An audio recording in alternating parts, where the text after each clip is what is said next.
Hər vaxtınız xeyir olsun. Bugün 19 aprel məzun buraxılış imtahanının qəbul sualına baxırıq. Choose the correct passive voice version of the given sentence. Nəyi tapmağımız tələb olunur? Verilən cümlənin məchul növünü və ümumiyyətlə baxırıq ki, cümləyə Our head chef has created this dish today. Aşpazımız bu yeməyi bugün hazırlayıb demək istəyir və biz onu dəyişəcəyik ki, yemək hazırlanıb. Təbii ki, zamana diqqət eləməliyik.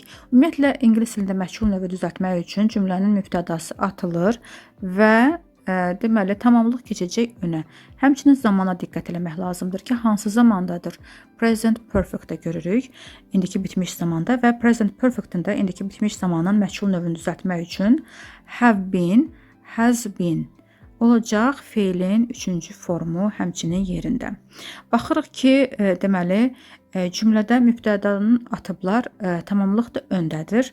Bəs bizdə nə lazımdır? Baxırıq ki, was been-lə verib. Ümumiyyətlə, belə bir struktur yoxdur məchul növdə və onu avtomatik olaraq atırıq. Bir variantı uyğun gəlir. Bəli, cümlənin mübtədası atılıb, tamamlıq öndədir.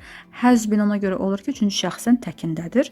Created də yerindədir. Bizim həmin bu feilin üçüncü formu dediyimiz hissəsidir. C variantını atırıq çünki burada had been verib. Bu da present perfect-də yox, past perfect-dədir. Keçmiş bitmiş zamandadır. D variantını ona görə atırıq ki, burada present simple-da, yəni indiki sadə zamanın məchul növüdür və nəhayət Y variantını ona görə atırıq ki, bu da keçmiş sadə zamanın past simple-ın deməli məchul növüdür. Əgər bunları əzbərləmiş olsanız, deməli bu qaydaya riayət etmək demək olar ki, çox asandır və doğru variant B variantı. Növbəti test izahlarında görüşənədək sağ olun.